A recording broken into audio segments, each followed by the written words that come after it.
चुनाव किसके हाथ में है? मनुष्यों के हाथ में है। जो चाहे वो चुन ले, या तो अनंत जीवन या तो अंधकार का राज, जो आपको चुनना है। परमेश्वर ने आपको स्वतंत्र छोड़ा है, लेकिन परमेश्वर चाहता है कि आप सबका उद्धार हो। परमेश्वर तो ये चाहता है, लेकिन आप क्या चाहते हैं? अगर आप नहीं चाहते कि आपका उद्धार हो तो कैसे होगा? क्योंकि परमेश्वर ने आपको स्वतंत्र रख छोड़ा है। उसने आपको स्वतंत्र रख छोड़ा है। चुनाव आपके हाथ में है।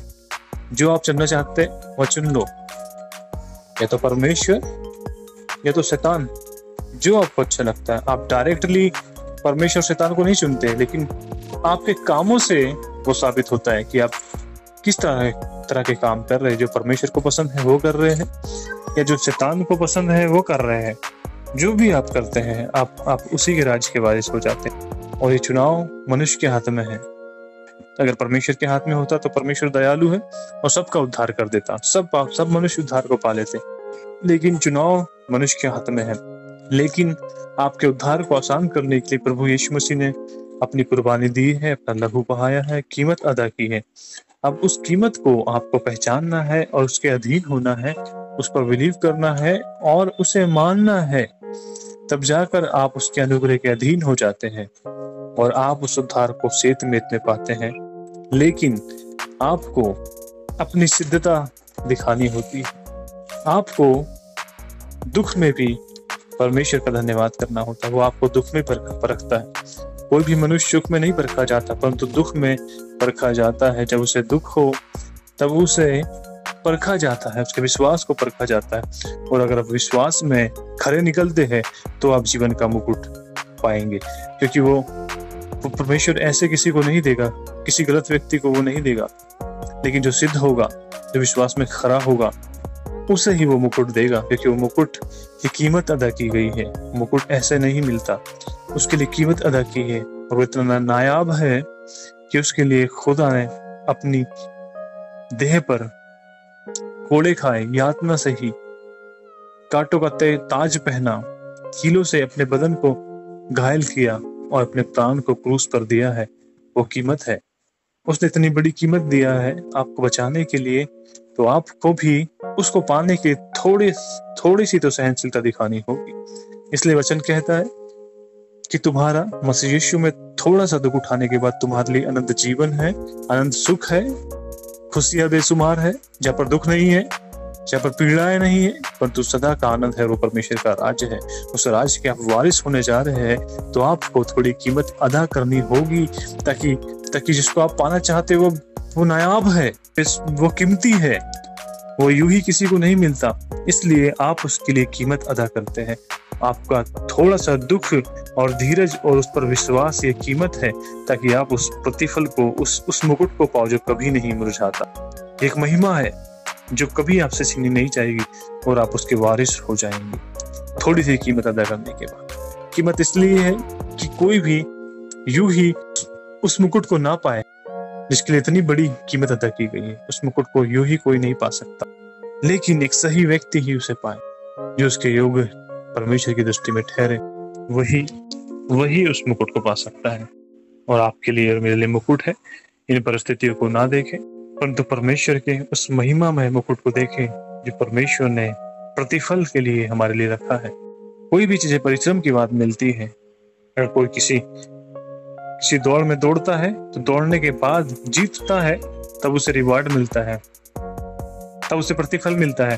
तो आपको भी इस जीवन में परिश्रम करना है, दौड़ना है और जीतना है। इसलिए प्रकाशित वाक्य कहता है, जो जय पाए उसे मैं जीवन का जल दूंगा, मैं उसे महिमा का मुकुट दूंगा। इसलिए तो प्रभु कहता है कि जय पाए।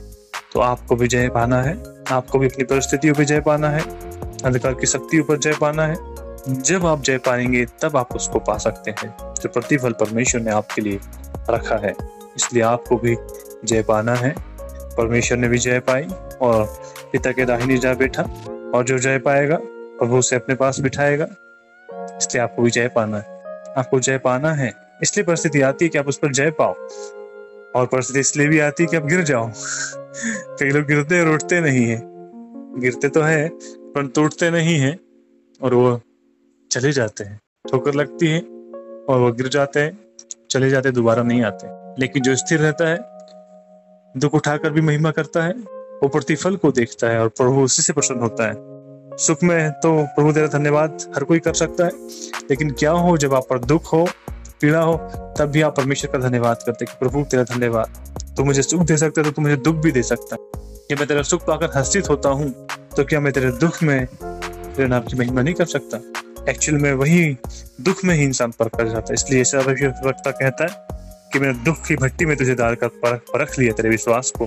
तेरा आग में ताया हुआ विश्वास सोने और चांदी से भी उत्तम है। कब परखा जाता है मनुष्य? दुख में। आपका कोई बहुत अच्छा दोस्त है, कब परखोगे आप? समस्या में। जब अच्छा समय है तो आपके साथ घूमेगा फिरेगा, खाएगा पिएगा, सब कुछ करेगा। लेकिन जब आपको दुख है, आपको उसकी जरूरत है, तब क्या वो आपके साथ है?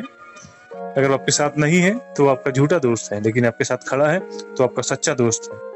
दुख में ही इंसान की पहचान होती है, दुख में। इसलिए प्रभु आपको चेक करता है कि तुम मेरे साथ हो या ना हो। इसलिए प्रभु कहता है कि हे प्रभु कहने वाले सब मेरे राज के वारिस नहीं है। उनके मुंह में तो प्रभु है, पर उनके मन में प्रभु नहीं है। इसलिए तो चेक करता है, इसलिए चेक करता है। लेकिन झूठे, लोभी, लालची सब आ जाते हैं। सब प्रभु का धन्यवाद हो, प्रभु ये करता है, प्रभु वो करता है, सब उसकी तारीफ करते हैं। लेकिन मन में उनके क्या है वो तब परखे जाते हैं जब उनके ऊपर दुख आता है।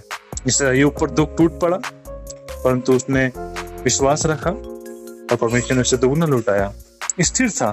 तो दुख में ही परमेश्वर आपको परखता है, और जो दुख सह लेता है परमेश्वर के लिए, उसकी महिमा के लिए, वो प्रतिफल को देखता है। और परमेश्वर उस दुख के बाद उसकी पोस्ट को बढ़ाता है, उसके आत्मिक जीवन को बढ़ाता है, उसको उन्नति देता है, क्योंकि परमेश्वर ने जान लिया कि ये मेरा है और ये सिद्ध है और खरा निकला है, मेरे लिए ईमानदार है। परमेश्वर ने जान लिया तो परमेश्वर यूं ही आपको नहीं छोड़ेगा। फिर आपकी पावर बढ़ती है, परमेश्वर के साथ आप रिश्ते में होते हो और परमेश्वर आप पर और अनुग्रह करता है और दान वरदान आपको देता है और चीजों का अधिकार करता है। क्योंकि परमेश्वर कहता है कि जो थोड़े में ईमानदार रहेगा, मैं उसे बहुतों की चीजों का अधिकारी बनाऊंगा। मैं उसे बहुत दूंगा जो थोड़े में ईमानदार है, मैं उसे और भी दूंगा, क्योंकि वो ईमानदार ठहरा। इसका मतलब कि परमेश्वर आपकी ईमानदारी को चेक करेगा। जब आप उसके मार्ग में चलोगे तो आपकी ईमानदारी को चेक करेगा, आपके विश्वास को चेक करेगा, सब कुछ चेक करेगा। और जब आप सिद्ध निकलोगे तो आपको प्रतिफल देगा। और याद रखो, सब चीज आपकी उन्नति के लिए है। आप परखे जा रहे हो, आप परीक्षा में हो। अगर आप खरे निकले, आप जीतेंगे, तो आप अगले स्टेप में जाएंगे, अगले पड़ाव पे जाएंगे। जैसे एक परीक्षा देने के बाद एक विद्यार्थी अगली क्लास में जाता है, अगली कक्षा में जाता है, वैसे ही आप भी पास होकर एक दूसरे पड़ाव में जाते हैं।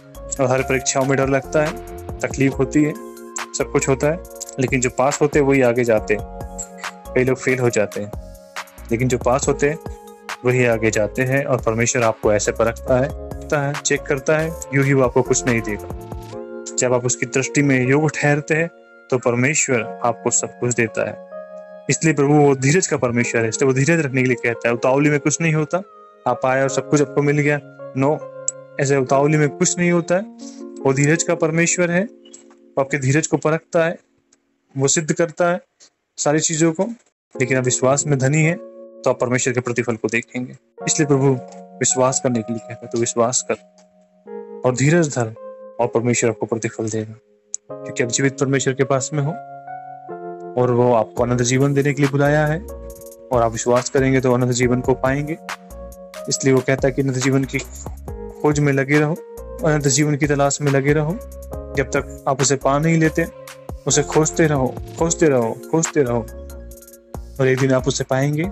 इसी आशा में दिन बिताओ और अपने आप को परदेसी जानो कि आप इस पृथ्वी पर परदेसी, और आपका निज देश परमेश्वर का राज है, जिसको पाने के लिए आपको यहाँ परिश्रम करना होता है। परमेश्वर ने अपनी कीमत अदा की है, सब कुछ आपके लिए कर दिया है, लेकिन आपको उस विश्वास में बने रहना है।